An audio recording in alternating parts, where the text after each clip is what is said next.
तो जैसा कि हम कोवेलेंट बॉन्डिंग में पढ़ चुके हैं, इसका इंट्रोडक्शन, इसके टाइप्स, किन किन बिहाफ पे से क्लासिफाई किया गया, shared pair of electrons, single shared pair, double और triple shared pair, single double triple covalent bond की एग्जांपल्स, और आज हम पढ़ेंगे on the basis of polarity कितने टाइप्स के कोवेलेंट बॉन्ड होते हैं, जिसे ionic character of covalent bond भी कहते हैं, और कैरेक्टरिस्टिक्स ऑफ कोवेलेंट बॉन्ड या कंपाउंड्स। तो आयनिक कैरेक्टर पढ़ाने से पहले एक बेसिक नॉलेज आपको देते हैं। आयनिक कैरेक्टर ऑफ कोवेलेंट बॉन्ड से पहले इन हजरत का नाम लेंगे, जिनका नाम है लिनस पॉलिंग। ये नोबेल प्राइज याफ्ता एक साइंटिस्ट, एक फिलोसोफर गुजरे हैं, और इन्हें 2 नोबेल प्राइज मिले थे। लेकिन हम जिस लिहाज से बात कर रहे हैं वो है इनका कॉन्सेप्ट ऑफ इलेक्ट्रोनेगेटिविटी।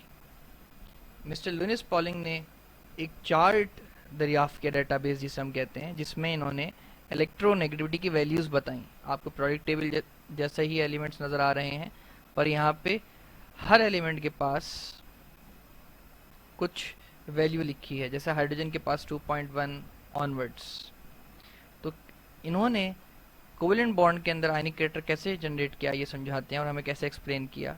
अगर मैं बात करता हूँ हाइड्रोजन गैस की, जो कि H2 होता है, तो हाइड्रोजन की इलेक्ट्रॉन नेगेटिविटी होती है 2.1। तो अगर हम, क्योंकि 2 हाइड्रोजन एटम्स हैं, दोनों की इलेक्ट्रॉन नेगेटिविटी 2.1 कंसीडर करें, तो इनका इलेक्ट्रो नेगेटिविटी डिफरेंस 0 आएगा, यानी कोई वैल्यू, कोई चार्ज जनरेट नहीं होगा। लिहाजा ये नेचर ऑफ केमिकल बॉन्ड या कोवेलेंट बॉन्ड होगा नॉन पोलर कोवेलेंट बॉन्ड। इसी के बरक्स अगर हम बात करें हाइड्रोजन फ्लोराइड की, तो क्योंकि हाइड्रोजन की इलेक्ट्रोनेगेटिविटी 2.1 है और फ्लोरीन की इलेक्ट्रोनेगेटिविटी 4.0 है, तो इस बिहाफ पे अगर हम इनका इलेक्ट्रोनेगेटिविटी डिफरेंस निकालते हैं तो आएगा 1.9। इसका मतलब कोई ना कोई वैल्यू मौजूद है जो कि 1.9 है।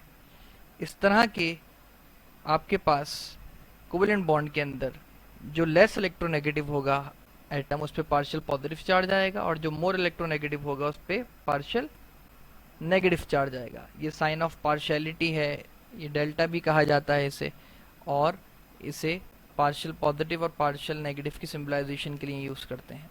जो लेस इलेक्ट्रोनेगेटिव होता है वो पार्शियल पॉजिटिव होता है, और जो मोर इलेक्ट्रोनेगेटिव होता है वो पार्शियली नेगेटिव होता है।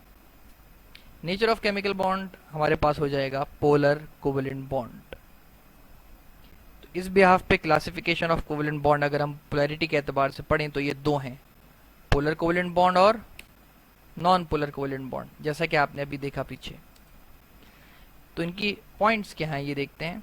सबसे पहला point, the type of covalent bond which is present between 2 atoms by the mutual sharing of electrons in which electronegativity difference range is from 0.4 to 1.7। और इसी तरह नॉन पोलर कोवेलेंट बॉन्ड के अंदर होता है ये 0 से 0.4। तो अगर हम अपनी प्रीवियस एग्जाम्पल्स को तेज़ी से देखें तो आपको नज़र आएगा कि जब हमने हाइड्रोजन की बात की थी तो वहाँ पे इलेक्ट्रोनेगेटिविटी डिफरेंस आया था 0, यानी नॉन पोलर कोवेलेंट बॉन्ड था हाइड्रोजन गैस के अंदर। और अगर हम बात करते हैं हाइड्रोजन फ्लोराइड की, तो इसमें इलेक्ट्रोनेगेटिविटी डिफरेंस की वैल्यू आई थी 1.9 के करीब। तो इसका मतलब आपके पास ये जो रेंज हमने देखी, अगर 0.4 से 1.7 तक की रेंज हो आपके पास, या 1.9 तक की रेंज हो आपके पास, तो इस तरह के बॉन्ड को आप कहते हैं पोलर कोवेलेंट बॉन्ड। और अगर 0.0 से 0.4 तक की रेंज हो तो इस तरह के बॉन्ड को आप कहते हैं नॉन पोलर कोवेलेंट बॉन्ड। इसी के साथ साथ partial positive sign, partial negative sign के बारे में पीछे आप पढ़ चुके हैं। यहाँ कोई चार्ज नहीं होता नॉन पोलर कोवेलेंट बॉन्ड में। ज़्यादातर जो कोवेलेंट बॉन्ड है, पोलर कोवेलेंट बॉन्ड, ये डिसिमिलर एटम्स के दरमियान होता है। जाहिर सी बात है, एटम्स डिफरेंट होंगे, इलेक्ट्रोनेगेटिविटी डिफरेंस होगी, तो कोई ना कोई वैल्यू आएगी और आपके पास पोलर कोवेलेंट बॉन्ड जनरेट होगा। और सेम एटम्स होंगे तो नॉन पोलर कोवेलेंट बॉन्ड होगा। इसकी एग्जांपल्स आपके सामने हैं, H2O, HCl, HI, ये पोलर कोवेलेंट मॉलिक्यूल्स हैं। जो पार्शियल पॉजिटिव हैं वो लेस इलेक्ट्रोनेगेटिव हैं, और जो पार्शियल नेगेटिव हैं वो मोर इलेक्ट्रोनेगेटिव हैं। HCl, HI। इसी के साथ साथ नॉन पोलर कोवेलेंट बॉन्ड में हाइड्रोजन गैस, ऑक्सीजन गैस की एग्जांपल्स आपके सामने मौजूद हैं, इन पे कोई चार्ज मौजूद नहीं है। तो यहाँ आपके पास सारी क्लासिफिकेशन कोवलेंट कंपाउंड्स की होती हैं एंड अब हम बात करेंगे कैरेक्टरिस्टिक्स ऑफ कोवलेंट कंपाउंड्स की या कोवलेंट बॉन्ड्स की। तो ज़्यादातर जो आपके पास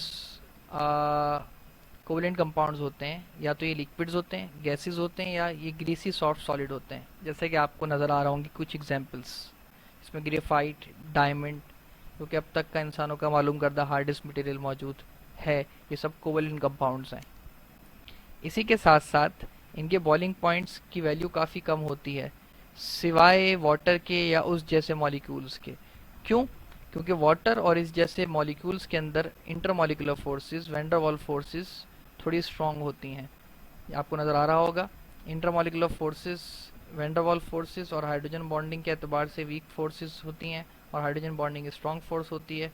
और आपको नज़र आ रहे होंगे मॉलिक्यूल्स, तो ये कोवलेंट बॉन्ड्स हैं, इनके दरमियान पाए जा रहे हैं और इनमें इंटरमॉलिकुलर फोर्सेस होती हैं, जिसकी एक एग्जांपल HCl और वाटर है, जो कि हमने कहा था कि जो इस जैसे मॉलिक्यूल्स होते हैं उनके बॉइलिंग पॉइंट्स की वैल्यू थोड़ी ज़्यादा होती हैं। वैसे जितने भी बाकी मेजरली जितने भी कोवलेंट कंपाउंड्स होते हैं इनके बॉइलिंग पॉइंट की वैल्यूज़ बहुत कम होती हैं। नॉन पोलर कोवलेंट कंपाउंड्स ज़्यादातर पानी में इनसॉल्युबल होते हैं और कुछ इनमें पार्शियली जो पोलर होते हैं वो सॉल्युबल होते हैं, लेकिन जितने भी नॉन पोलर कोवलेंट कंपाउंड्स हैं ये सब के सब नॉन पोलर सॉल्वेंट्स यानी benzene, ethanol, hexane, carbon tetrachloride, chloroform, इन सब में सॉल्युबल होते हैं। जैसे कि आपने एग्जांपल देखी होंगी अपनी डेली लाइफ में, आप पानी में तेल मिला देते हैं, या फिर और रेयर एग्जांपल्स जो कि आपको नज़र आ रही होंगी कि कोकोनट ऑयल को पानी में घोला, कोकोनट ऑयल को जो है वो कॉटन सीड ऑयल को जो है वो पानी में घोला, लिनसीड ऑयल को पानी में घोला, डिज़ोल्व किया, ऑयल को सिंपल ऑलिव ऑयल को डिज़ोल्व किया। तो देख रहे हैं आप इथेनॉल और क्लोरोफॉर्म में ये ज़्यादातर सॉल्युबल हैं और वाटर के अंदर इनसॉल्युबल हैं। अपर रो के अंदर सबको दिख गया होगा, ऐसा ही है। तो oil is insoluble in water, multiple oils are soluble in non polar solvents, जो कि आपको सेकंड और थर्ड रो में नज़र आ रहा होगा, इथेनॉल और chloroform. Covalent compounds are bad conductors of electricity, that's why they are non-electrolytes with the exception of graphite which conducts electricity in its solid state, क्योंकि उसमें फ्री इलेक्ट्रॉन्स पाए जाते हैं। ये हम चैप्टर नंबर 2 के अंदर भी बड़े वजाहत से पढ़ चुके हैं कि अगर हम शुगर को पानी में घोलेंगे, जैसे एग्जांपल आपको दिख रही है डिज़ोल्व शुगर मॉलिक्यूल्स, तो ये पानी में डिज़ोल्व नहीं होंगे और कंडक्शन नहीं करेंगे। जबकि हम ग्रेफाइट की बात करें सॉलिड फॉर्म में जो होता है, तो इसमें हेक्सागोनल रिंग्स होते हैं और डीलोकलाइज फ्री इलेक्ट्रॉन्स होने की वजह से हर कार्बन के पास एक इलेक्ट्रॉन फ्री होता है, तो हॉरिजॉन्टल पाथ में ग्रेफाइट इलेक्ट्रिसिटी कंडक्ट करता है। और कुछ और कंपाउंड्स में जैसे HCl वगैरह, ये सॉल्वेंट्स जो हैं ये इलेक्ट्रोलाइट के तौर पे इस्तेमाल होते हैं। ये एग्जांपल्स हैं कोवलेंट कंपाउंड्स की ही, जैसे कि आपको नज़र आ रहा होगा हाइड्रोनियम आयन बनाते हैं और डिफरेंट कंपाउंड्स बनाते हैं। तो जनाब कोवलेंट कंपाउंड्स का टॉपिक यहाँ होता है वाइंड अप। हम चैप्टर नंबर 4 के अंदर काफ़ी चीज़ें पढ़ चुके हैं, लेकिन कोवलेंट कंपाउंड्स की डेली लाइफ की एग्जांपल्स आपकी नज़रों के सामने हैं। तो ज़्यादातर हम कोवलेंट कंपाउंड से घिरे पड़े हैं।